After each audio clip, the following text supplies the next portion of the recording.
Bonjour, nous sommes rendus au RAS 3.6 du bloc 4, la factorisation d'un trinôme carré parfait et d'une différence de carré.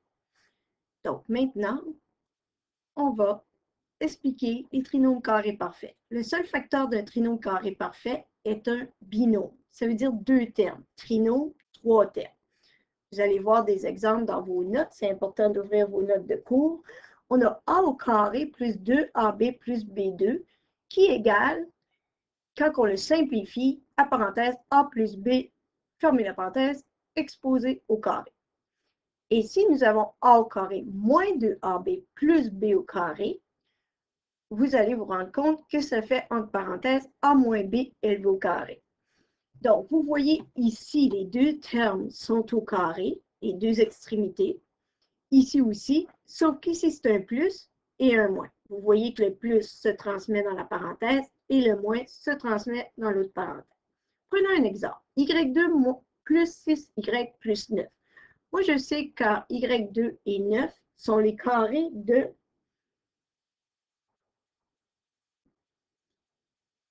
Y et 3.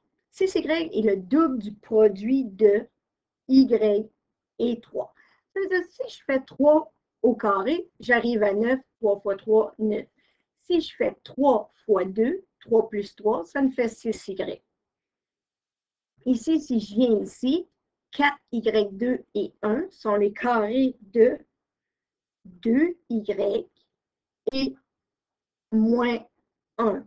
Moins 4Y est le double du produit de 2Y moins 1. D'où vient le calcul. Maintenant, on continue. Pour avoir un trinôme carré parfait, on doit respecter les deux conditions suivantes. Le premier et le dernier terme sont des carrés.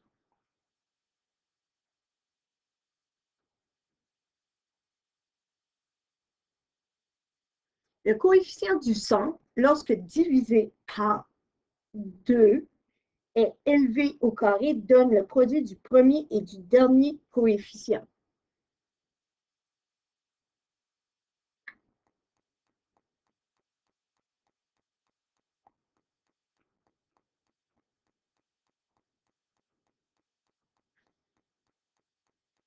Ai-je bien compris? Factorise les trinômes carrés parfaits suivants. Donc, nous allons faire le premier exercice, x au carré moins 16 plus 64. Moi, je conseille toujours aux élèves de connaître leur carré parfait jusqu'à 10. Et ça aide énormément, malgré que je vois qu'ici, il y a jusqu'à 13.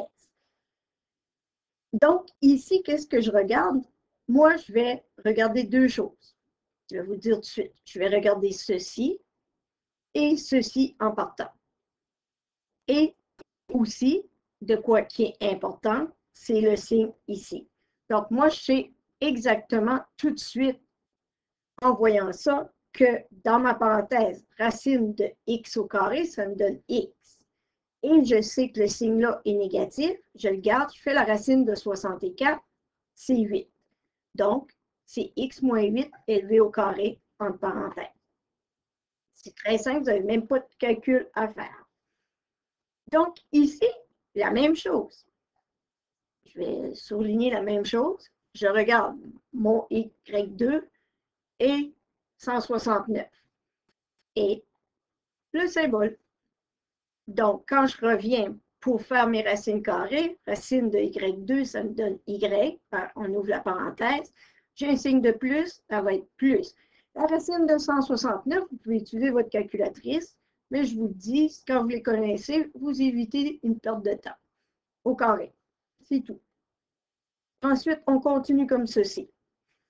Donc, ici, je fais racine carrée de 9, ça va me donner 3t. Le symbole est négatif, ici.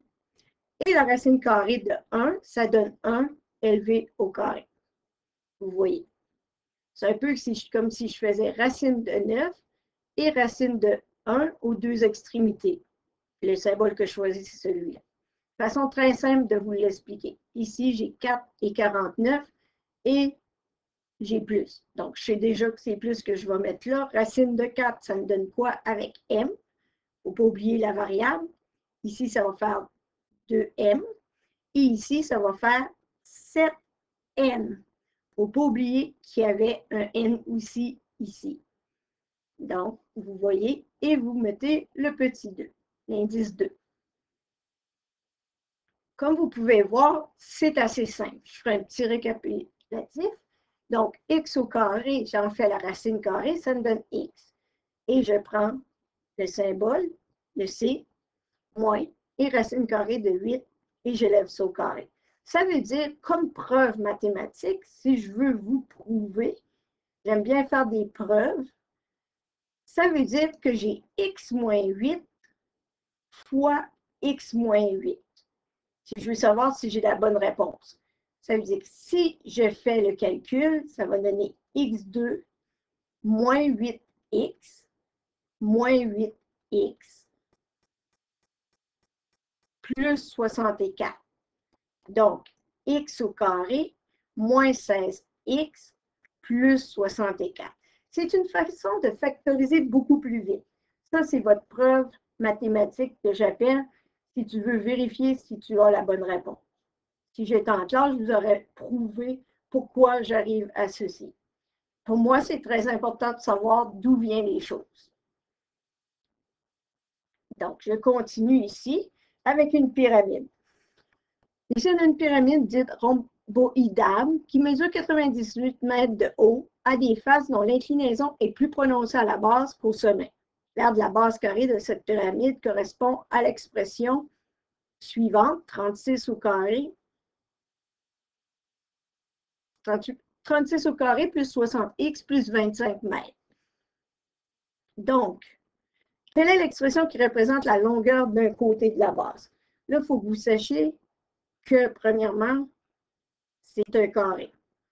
La base est carrée.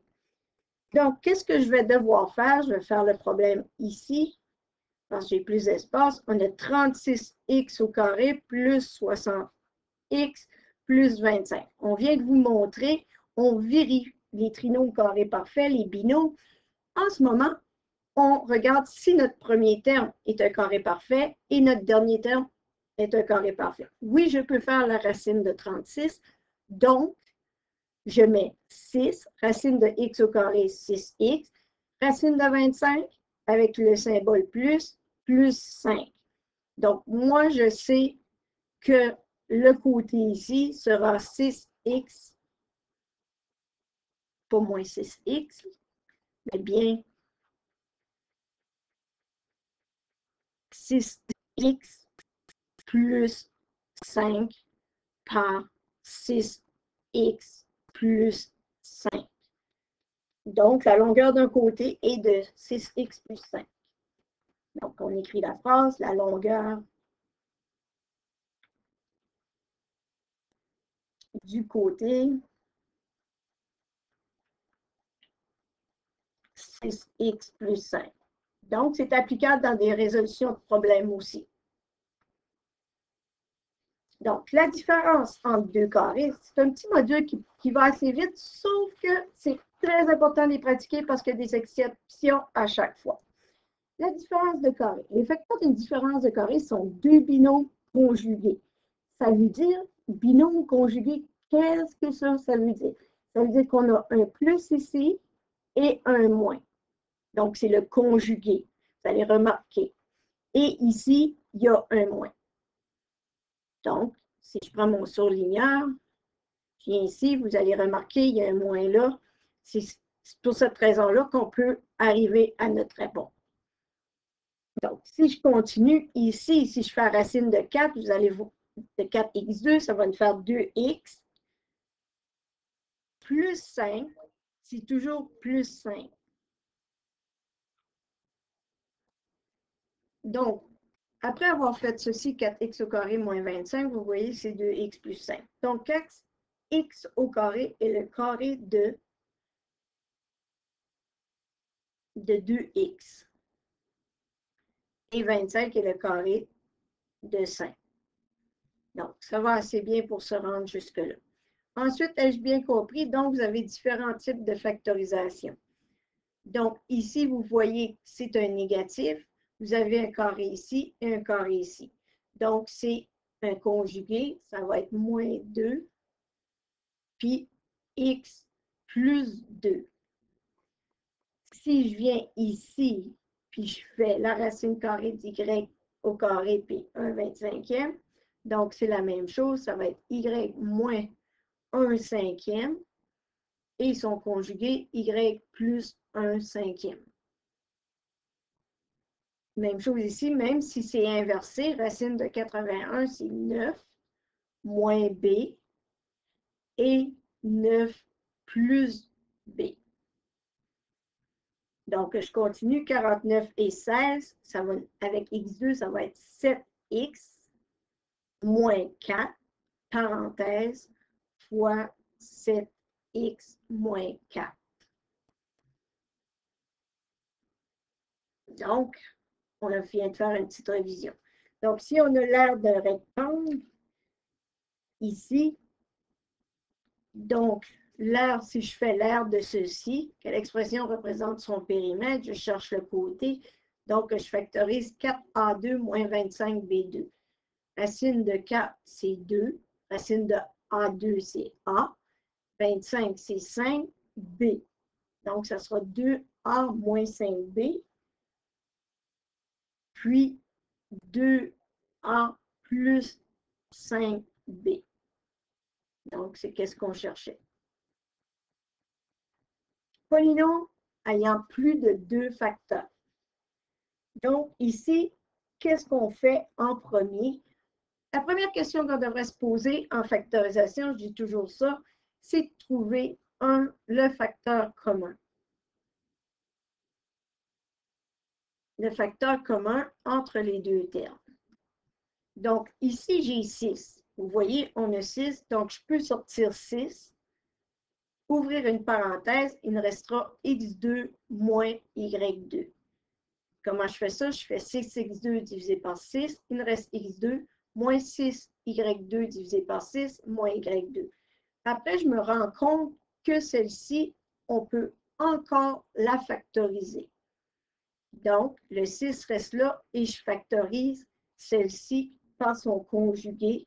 Vu qu'on a x au carré moins y2, ça va être x moins y plus fois x plus y. Et ça sera votre réponse. Là, vous pourrez faire les exercices ici. Ai-je bien compris? Donc, vous voyez ici, si je le fais avec vous, vous allez faire, ici, je vais sortir 4, parce que c'est le facteur commun dans 16, moins 16 et 4.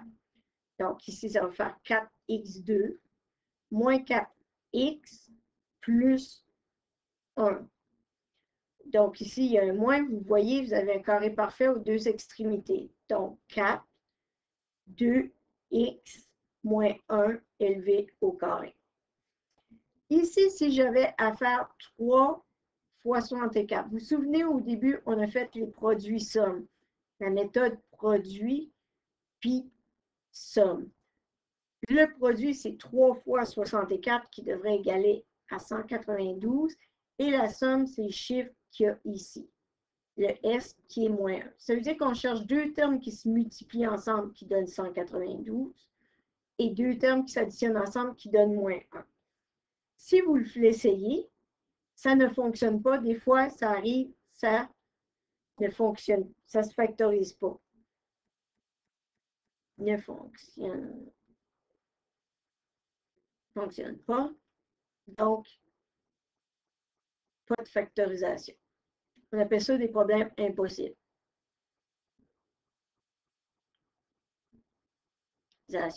Vous allez avoir des devoirs. Vous allez devoir utiliser cette méthode-là qui est avec les 3x2 moins 1x plus 64 parce qu'on n'a pas des carrés parfaits. Je vais vous en faire un sur la page suivante. Donc,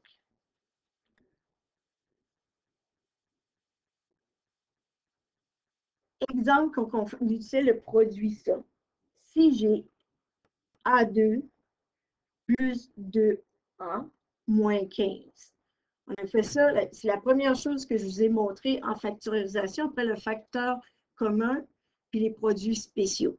Donc, vous voyez, quand je parle de produits sommes, parce que vous allez avoir une partie du devoir, vous allez avoir tous les types de factorisation qu'on vous a montrés. Donc, le produit se situe ici. Donc, je multiplie ça ensemble. Ça, c'est le P. Donc, 1 fois moins 15, ça me donne moins 15. Et la somme est ici, qui est 2. Donc, je cherche de quoi multiplier ensemble qui va donner moins 15. Qu'est-ce qui fait moins 15? C'est 1 fois 15 et 3 fois 5. Si je fais moins 5 fois 3 et que je les additionne, ça fait moins 5 plus 3, ça me donne moins 2.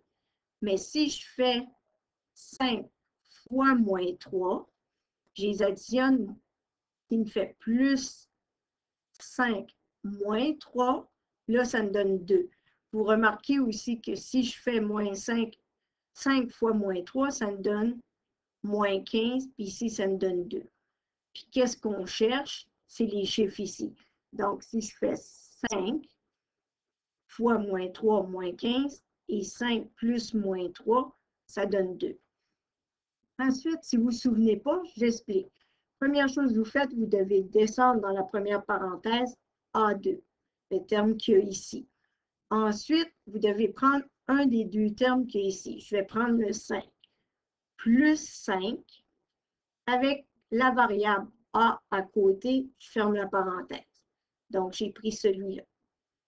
Je vais surligner, j'ai pris ça avec ceci. Le A, il va là. Puis ici, j'ai pris le A qui allait là. Je continue avec ma factorisation. Qu'est-ce que je fais ensuite?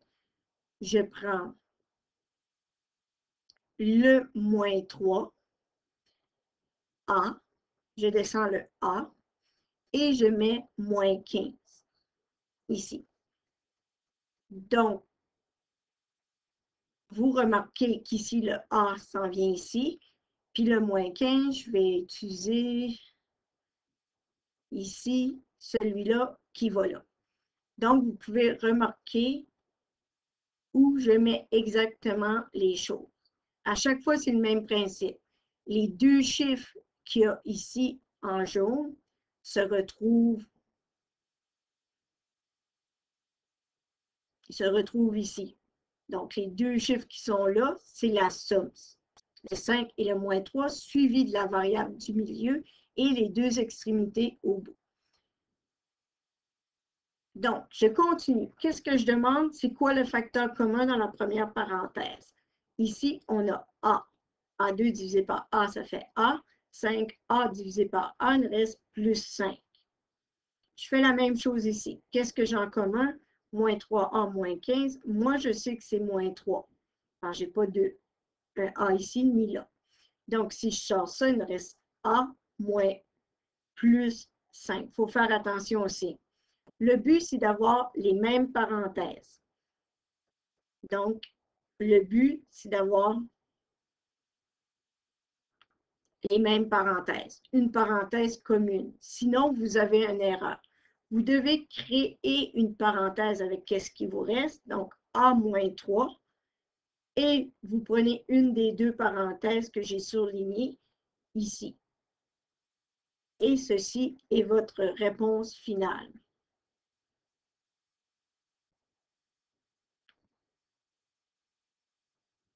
Réponse. Donc, la première chose que vous faites le produit, la première valeur ici, fois la dernière valeur. Donc, 1 fois moins 15, venez trouver le moins 15 ici. Ensuite, pour trouver la somme, c'est le chiffre du milieu 2. Et là, vous cherchez qu'est-ce qu'en multipliant donne moins 15, mais quand on additionne, ça donne 2. Et vous venez faire les étapes suivantes. Donc, ensuite, vous pouvez aller commencer les devoirs de factorisation et utiliser les différents types que vous avez appris lors de cette capsule.